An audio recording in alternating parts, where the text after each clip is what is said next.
Hola, us vull informar de què tracta aquest llibre, Els catalans apel·len a les Nacions Unides, i dir-vos per què us pot interessar. El llibre és una recerca documental, fruit d'una investigació. No és una novel·la.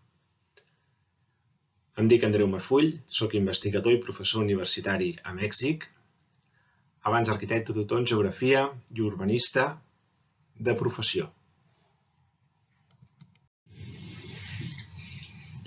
El llibre en qüestió tracta sobre una apel·lació, que en nom de Catalunya, l'any 1945, es presenta al bloc dels aliats que vencen el nazifeixisme a la Segona Guerra Mundial, justament quan es reuneixen per crear l'ONU, les Nacions Unides que avui coneixem.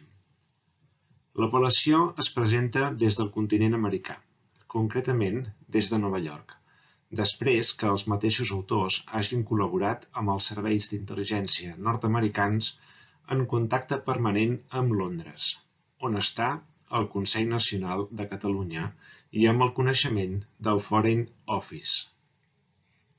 El Consell representa fins l'any 1945 el govern català a l'exili després de la detenció a França d'en Lluís Companys i el seu posterior afusellament a Montjuïc. Però, lamentablement, el Consell i l'apel·lació acabaran essent desautoritzats per en Josep Tarradellas, qui és aleshores el secretari general d'Esquerra Republicana, i pel govern de la Generalitat a l'exili que es restitueix precisament després de l'apel·lació.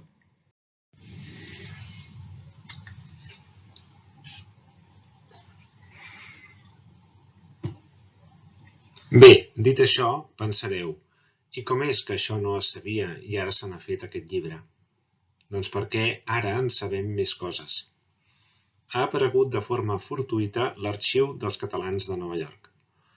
I ara podem dir sense complexos, sense por, que els catalans de Nova York van presentar l'apel·lació autoritzats per 75.000 catalans a l'exili i que van fer-ho representant el govern català davant dels Estats Units.